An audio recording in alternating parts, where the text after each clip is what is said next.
Welcome to CTET pro classes. आज की video में हम डिस्कस करेंगे चाइल्ड डेवलपमेंट की पेडागोजी के जो मोस्ट इम्पॉर्टेंट क्वेश्चंस हैं। जो सीरीज हमारी 500 क्वेश्चनों की चल रही थी उससे कुछ आज फिर से क्वेश्चंस हैं लाए हुए। ये केवल प्रीवियस ईयर क्वेश्चंस हैं, ये फर्स्ट एंड सेकंड दोनों के लिए बहुत इम्पॉर्टेंट्स हैं। कुछ ही क्वेश्चंस हैं लेकिन आपको इन क्वेश्चनों से सीख मिल जाएगी और बेहतर तरीके से आप सीख पाएंगे इस वीडियो से। आपके पेपर में एक ना एक क्वेश्चन इसमें से जरूर मिलेगा। कंफर्म तो नहीं कह सकते, लेकिन जो हम चारों ऑप्शनों को एक्सप्लेन करेंगे उससे शायद रिलेटेड आए, या ज़रूरी नहीं है कि जो हम क्वेश्चंस इसमें लाए हुए हैं वही क्वेश्चंस आएँ, लेकिन उससे रिलेटेड क्वेश्चंस मिलेंगे ज़रूर। तो स्टार्ट करते हैं। तो अभी तक हमारे चैनल को जिसने भी सब्सक्राइब नहीं किया है, जो नए हैं वो सब्सक्राइब कर लें, और सेशन पसंद आए तो लाइक ज़रूर करें और शेयर जितना हो सके उतना शेयर करें, क्योंकि जो ये वीडियो है और 5 जुलाई को पेपर कहा जा रहा है तो उसके लिए बहुत इम्पोर्टेंट है। जिसके पास पहुंच जाएगी वीडियो तो उसको भी आप कुछ तो पता ही चल जाएगा कि हाँ, इस वीडियो से हमें कितना लाभ मिला है। और कमेंट बॉक्स में ज़रूर कमेंट करके बताएं कि सेशन कैसा है, और कोई डाउट हो तो क्लियर कर उसमें पूछ सकते हैं। और बेल आइकन को ज़रूर दबा दें जब सब्सक्राइब करें, जिससे कि अगली वीडियो का नोटिफिकेशन आप सबको मिल पाए और उस वीडियो से आप सबको कुछ न कुछ सीख मिल पाए। तो आगे चलते हैं डायरेक्ट क्वेश्चनों की तरफ। तो स्टार्ट करते हैं क्वेश्चन नंबर 1 से। क्वेश्चन कह रहा है कि हमारा विद्यार्थियों के सीखने में जो रिक्तियां रह जाती हैं, जैसे कि आपकी क्लास में कोई बच्चा है, उसको आप सिखा रहे हैं, उसको सीखने में कुछ कमी रह जाती है, कुछ उसके ज्ञान में नहीं आ पाती, कुछ चीज़ें नहीं वो सीख पाता है, तो उसके निदान के बाद होना चाहिए। उसका निदान कैसे आप करेंगे? ऑप्शन को देखेंगे।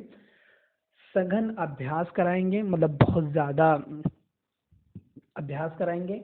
सभी पाठों को व्यवस्थित रूप से दोहराने से आप बच्चे से कहेंगे कि जो है सभी पाठों को फिर से दोहराएं इस चीज़ से। या ऑप्शन नंबर 3, शिक्षार्थियों और अभिभावकों को उपलब्धि के बारे में बताएंगे, और या अभिभावकों से कहेंगे कि बच्चे ऐसे ऐसे करें तो सीख सकते हैं। या ऑप्शन नंबर 4, समुचित उपचारात्मक कार्य से।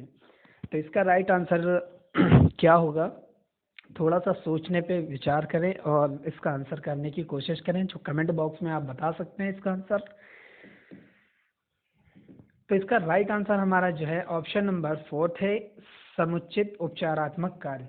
समुचित उपचारात्मक कार्य है क्या, सबसे पहले ये जान लेते हैं।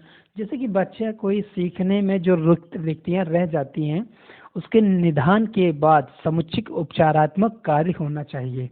वो ये इसलिए है, निदान निदान से जैसे कि कमजोरियां एवं रिक्तियों को पता चलता है। निदान निदान मतलब होता है, जो निदान से तात्पर्य हम कह सकते हैं कि जो बच्चे के अंदर कमजोरियां हैं, जैसे कि वो समझ नहीं पाता, या उसको सुनने में कोई प्रॉब्लम है, या वो इस टाइप से नहीं पढ़ना चाहता, इस विधि से नहीं पढ़ना चाहता, उसको ऐसे पढ़ाएं तो समझ में आ जाएगा।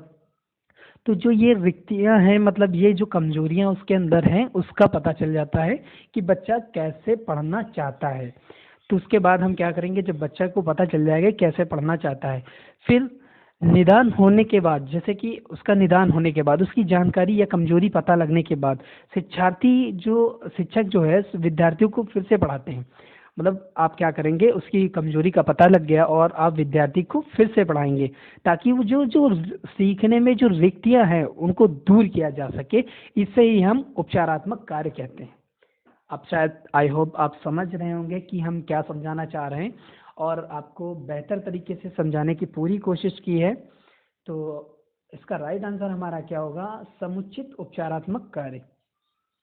समुचित उपचारात्मक कार्य को आप अच्छे से समझ गए होंगे। तो आगे चलते हैं नेक्स्ट क्वेश्चन की तरफ। क्वेश्चन हमारा ये बहुत इंपॉर्टेंट क्वेश्चन है, और ये प्रीवियस ईयर का पेपर का क्वेश्चन है, और बीच बीच में कहने से बेहतर है कि आप लाइक शेयर सब्सक्राइब ज़रूर करते रहें। जितना शेयर करेंगे उतना ही सबको फ़ायदा मिलेगा। तो क्वेश्चन क्या कह रहा है, भारतीय समाज को बहुभाषी विशेषता को डैश चाहिए, देखना चाहिए, यहाँ पे को देखना चाहिए। भारतीय समाज को बहुभाषी विशेषताओं को देखना चाहिए, डैश डैश देखना चाहिए, ये था।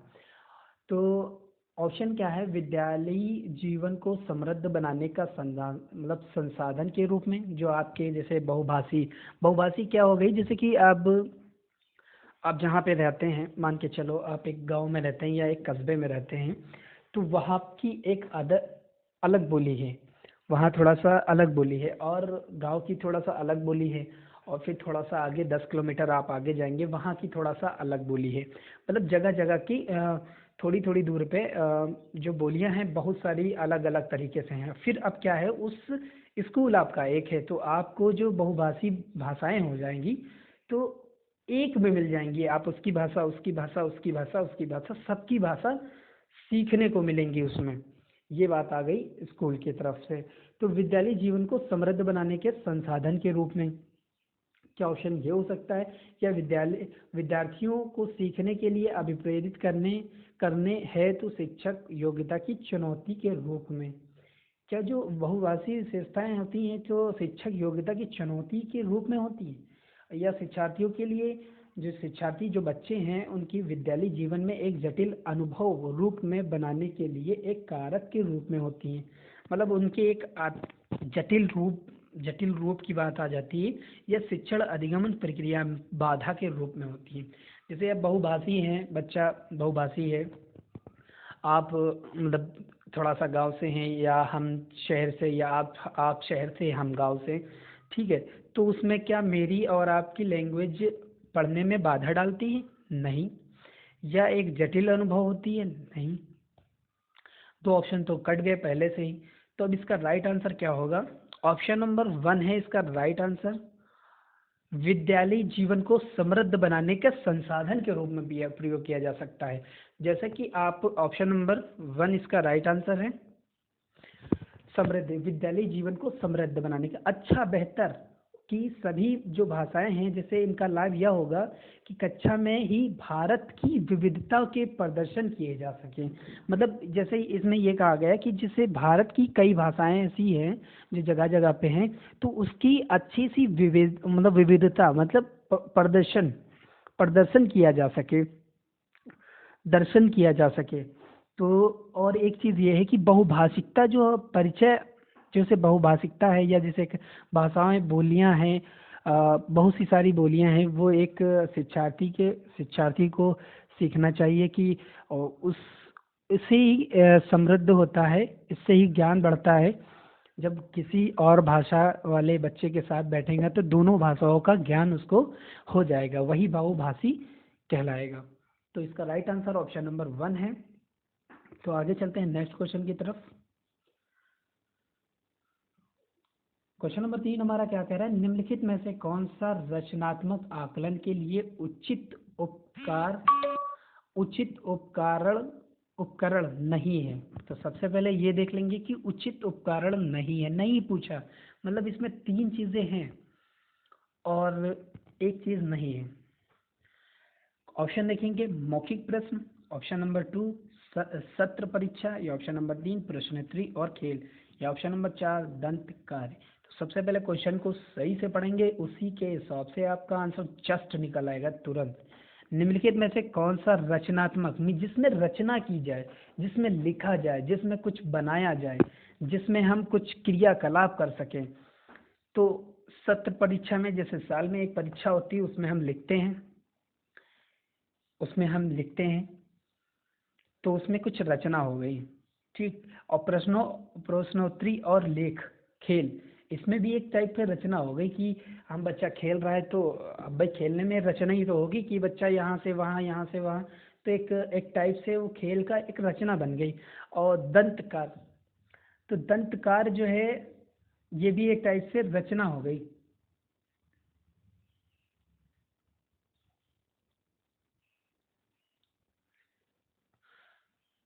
तो दंतकार से ये भी एक रचना हो गई कि बच्चा वो जो है स्वयं का भी आकलन कर सकते हैं, इन तीनों चीज़ों से स्वयं का आकलन कर सकते हैं। ठीक है, पर उपकरण नहीं है।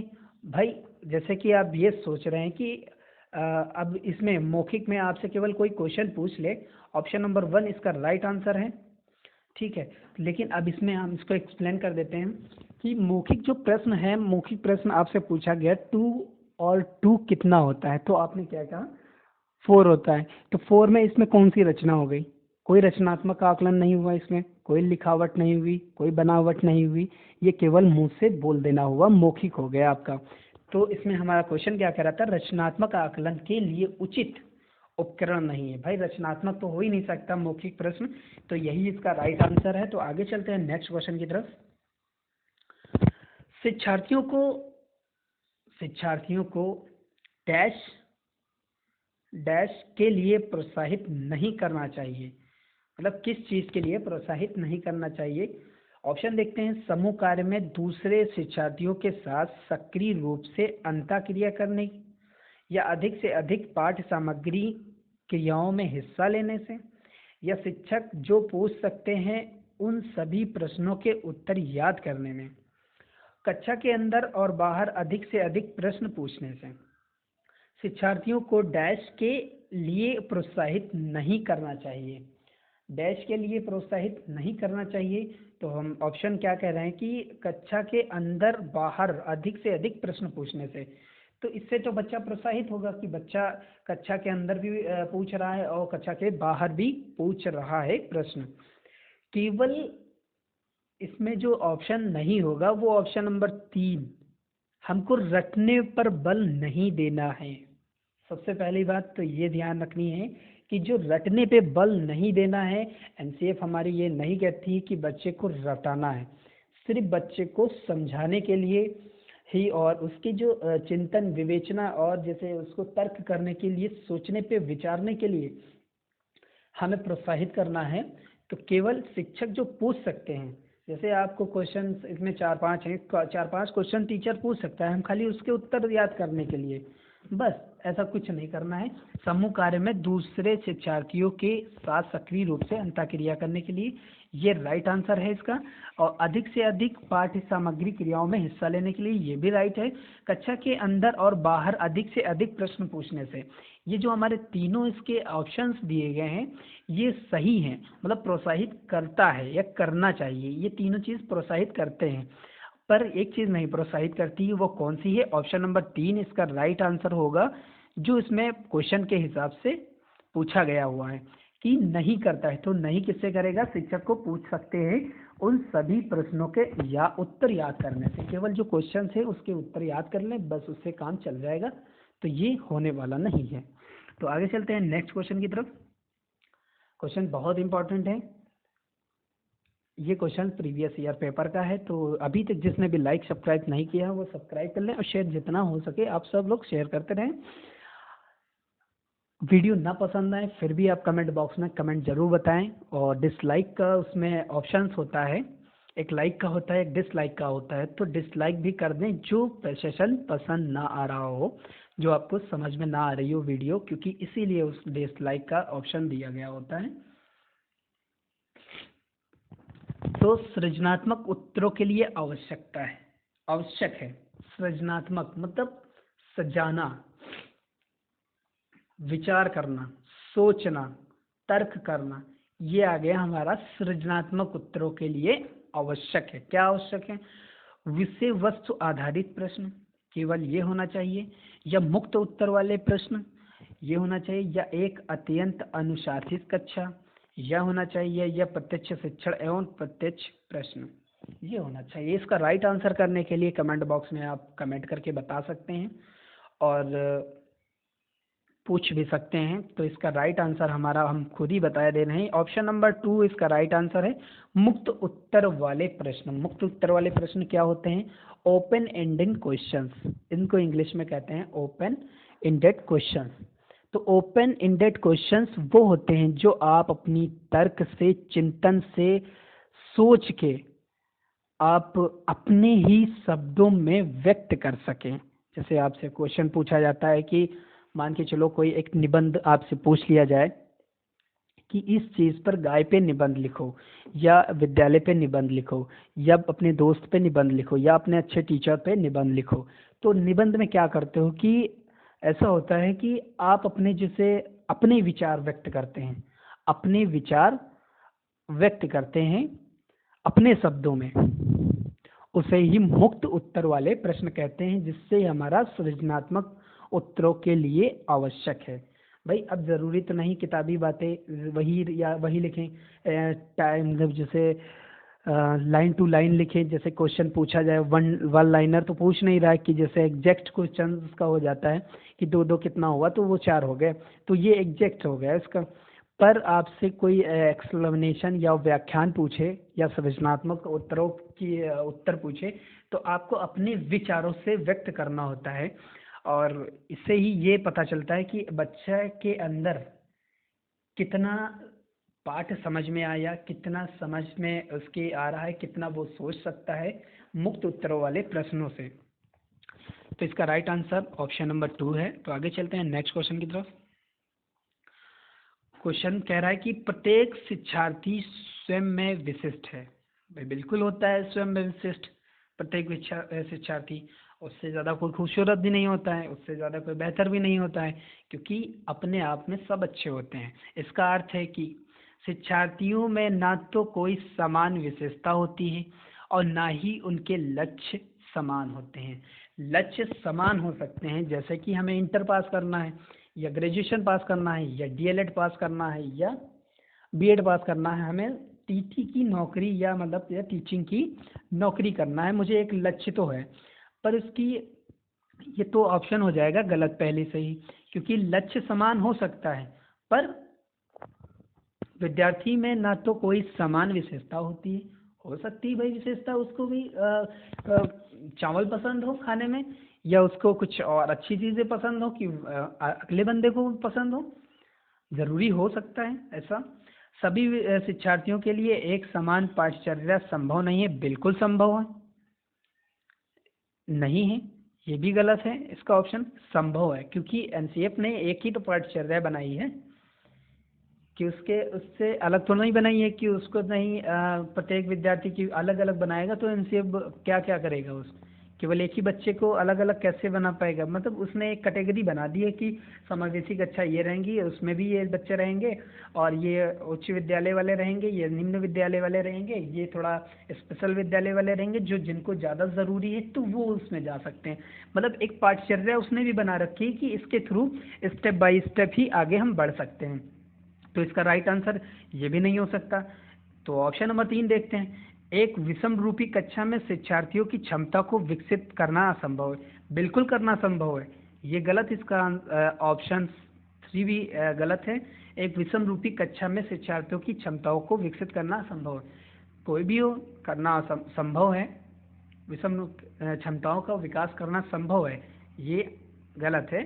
ऑप्शन नंबर 4 क्या है, तो जब इसका ऑप्शन तीनों ऑप्शन गलत हैं तो राइट आंसर इसका ऑप्शन नंबर 4 है। लेकिन समझ लेते हैं, कोई भी दो शिक्षार्थी हैं दो बच्चे हैं, अपनी योग्यताओं और रुचियों और प्रतिभाओं में एक समान नहीं होते। सही बात है, जैसे कि हमें कुछ मान के चलो 2 बच्चे हैं, ज़रूरी नहीं है कि वो सब एक समान सोचें। इसमें योग्यता भाई वो ज़रूरी नहीं कि उसको उसकी योग्यता मेरी योग्यता के बराबर हो। रुचियाँ जो उसके मन में क्या कहती हैं, उसको उसको क्या पसंद है, उसको क्या नहीं पसंद है, ज़रूरी नहीं है कि वो मुझे भी पसंद हो, या उसकी प्रतिभाओं में एक समान हो। तो उसकी प्रतिभाओं भी अलग अलग हो सकती हैं। तो इसका राइट आंसर ऑप्शन नंबर 4 है। आगे चलते हैं नेक्स्ट क्वेश्चन की तरफ। इंपॉर्टेंट क्वेश्चन है, बहुत इंपॉर्टेंट क्वेश्चन है। ये क्वेश्चन पूछा गया है प्रीवियस ईयर पेपर में और समझ में भी आएगा।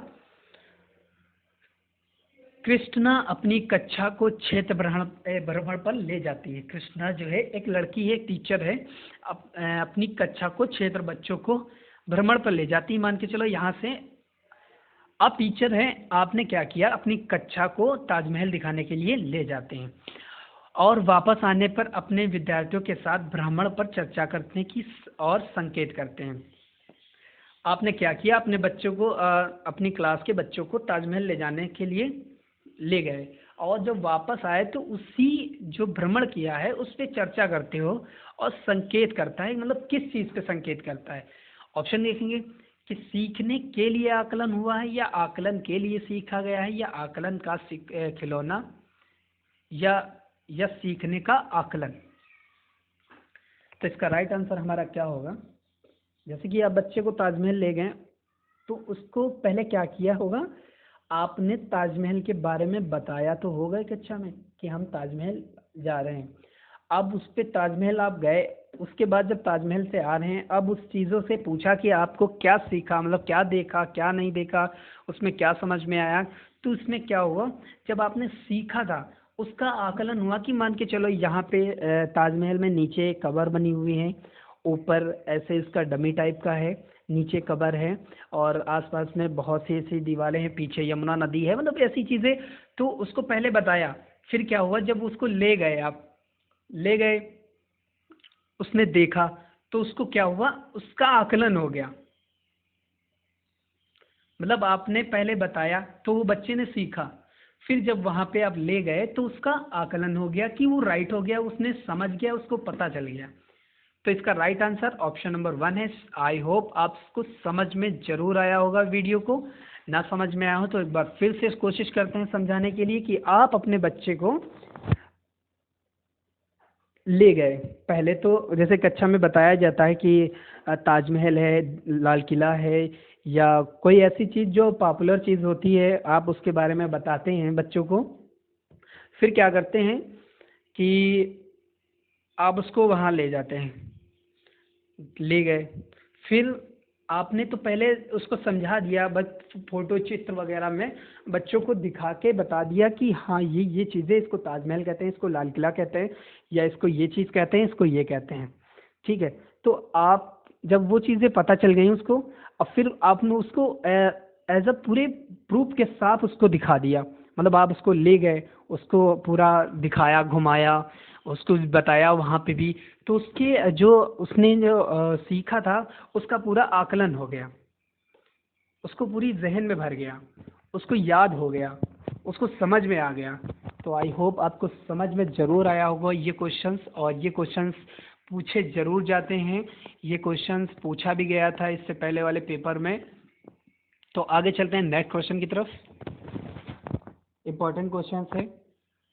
इरफान खिलौनों को तोड़ता है और उसके पुर्जों, ये पुर्जों है, को देखने के लिए उन्हें अलग अलग कर देता है। आप क्या करेंगे? भैया आपका बच्चा है, छोटा क्लास में, घर में सबके ये होते हैं कि जो बाजार से या मार्केट से या मेले से या कहीं से भी बच्चे खिलौने लेके आते हैं, फिर छोटे बच्चे क्या होते हैं, उनको खोल के देखने लगते हैं कि इसमें क्या क्या चीज़ें हैं, ये कैसे चलती है, वो सोचते हैं। तो वो किस अवस्था में होते हैं, सबसे पहले ये जान लेते हैं। जो पूर्ण बाल्य अवस्था होती है, उसकी पूरी बाल्य अवस्था में स्टार्टिंग होती है। तो पूरी बाल्य अवस्था की स्टार्टिंग हो जाती है, मान के चलो 2 से लेके और 3 तक पूरी बाल्य अवस्था होती है। फिर उत्तर बाल्य अवस्था हमारी आ जाती है 3 से 7 या 6 तक कह सकते हैं। तो बाल्य अवस्था जब हमारी ये पूरी बाल्य अवस्था होती है 7 या 8 तक पहुंच जाती है। फिर उसके बाद जैसे हमारे पूर्ण बाल्य अवस्था, जैसे हाँ जीन प्याजे जी ने दिया था 4 अवस्थाएं, उसी के अंदर हमारी जो मूर्त उसको क्या बोलते हैं, पूर्ण और मूर्त के बीच में जो अवस्थाएं होती हैं, मतलब थोड़ा सा इधर और थोड़ा सा उधर बीच में हो जाता है। तो उससे ही उस अवस्था में बच्चा क्या करता है कि अपने जैसे मार्केट से खिलौना लेके आया, उसको खोल के देखने के लिए जिज्ञासा उत्पन्न हो जाती है और उसको खोल देता है। तो उसको क्या करना चाहिए, आप क्या करेंगे उसके लिए? उस पर हमेशा नज़र रखेंगे या उसके जिज्ञासा स्वभाव को प्रोत्साहित करेंगे और उसकी ऊर्जा को सही दिशा में संचारित करेंगे, या उसे समझाएंगे कि खिलौनों को तोड़ना नहीं चाहिए, इरफान को खिलौनों से कभी भी नहीं खेलने देंगे। तो ये तो होगा ही नहीं कि खिलौने को खेलने नहीं देंगे। समझा सकते हैं कि खिलौनों को तोड़ना नहीं चाहिए, पर अब वो उत्साहित है, अब उसको जानना है। तो बच्चों को जो जानना होता है, आप उसको मना कर दोगे तो उसकी जो विचार होगी, जो तर्क होंगी, वो जो सोच रहा होगा उसका दमन हो जाएगा, उसका आप उसके जो विचारों का दमन कर देंगे। आप वो सोचने पे उसको डर लगेगा कि हम ये चीज़ करेंगे तो घर में डांट पड़ेगी। तो उसे समझाएंगे कि खिलौनों को तोड़ना नहीं चाहिए। ये भी रॉन्ग हो जाएगा। सिर्फ क्या होगा, ऑप्शन नंबर 2 इसका राइट आंसर है। ऑप्शन नंबर 2 इसका राइट आंसर है। वो ये है कि उसकी जिस जिज्ञासा है, उसकी जो स्वभाव है को प्रोत्साहित करेंगे, उसको अच्छे से कहेंगे कि हाँ बेटा खोलो, अभी हम बताते हैं और इसको ऐसे करना है, मतलब उसके प्रोत्साहित करेंगे और उसकी ऊर्जा को सही जगह पे और सही दिशा में संचरित करेंगे। इसका राइट आंसर है। या उस पर हमेशा नजर रखेंगे, ये भी नहीं। इसका राइट आंसर ऑप्शन नंबर 2 है। तो आगे चलते हैं नेक्स्ट क्वेश्चन की तरफ। पुरुष स्त्रियों की अपेक्षा ज्यादा बुद्धिमान होती हैं, या कथन सही हो सकता है या लैंगिक पूर्वाग्रह को प्रदर्शित करता है। ये ऑप्शन नंबर 2 बुद्धि के विभिन्न पक्षों के लिए सही होता है। ये ऑप्शन नंबर 4 ये सही, सभी सही हैं। क्या आप जान सकते हैं या आपको लगता है कि पुरुष स्त्रियों की अपेक्षा ज्यादा बुद्धिमान है? आप इसका राइट आंसर कर सकते हैं।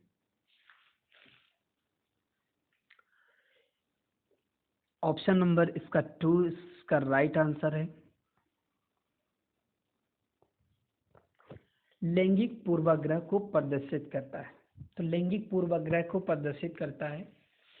क्या होता है लैंगिक पूर्वाग्रह? जैसे कि तुम लैंगिक रूढ़िबद्धता का प्रदर्शन करते हैं। जो पूर्वग्रह है या लैंगिक पूर्वग्रह ये रूढ़िबद्धता का प्रदर्शित करते हैं। भाई एक का पक्ष ले रहे हैं और एक का पक्ष नहीं ले रहे हैं। एक को नीचा दिखा रहे हैं, एक को ऊंचा दिखा रहे हैं। जरूरी नहीं है कि पुरुष स्त्रियों की अपेक्षा या स्त्री पुरुष की अपेक्षा। कोई हो भी सकता है, कोई नहीं भी हो सकता है। तो इसका राइट आंसर ऑप्शन नंबर 2 है। तो आगे चलते हैं नेक्स्ट एंड लास्ट क्वेश्चन की तरफ। अभी तक जिसने भी लाइक नहीं किया, शेयर नहीं किया है, तो ज़रूर शेयर करें। और मुझे यकीन है कि आप सबको ये वीडियो ज़रूर पसंद आ रही होगी। और इसका चलो लास्ट का आंसर करते हैं। बच्चे के विकास के सिद्धांतों को समझना शिक्षक की सहायता करता है।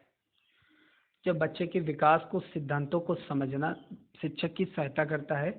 शिक्षार्थी की आर्थिक पृष्ठभूमि को पहचानने में, उसकी आर्थिक पृष्ठभूमि को पहचानने से शिक्षक की सहायता करता है। शिक्षार्थियों को क्यों पढ़ाना चाहिए या उचित स्थापित करने में। या ऑप्शन नंबर 3 विद्यार्थियों की भिन्न अधिगमन शैली को प्रभावी रूप से संबोधित करने में, या शिक्षार्थी के सामाजिक स्तर को पहचानने में। तो इसका राइट आंसर ऑप्शन नंबर 3 है। राइट आंसर है शिक्षार्थियों की जो विभिन्न अधिगमन शैली है उसको प्रभावी और रूप से संबोधित करने के लिए हमें जो बच्चे के विकास के सिद्धांतों को समझना शिक्षक की सहायता करता है। तो इसका राइट आंसर ऑप्शन नंबर 3 है। इसी के साथ हम वीडियो को समाप्त करते हैं।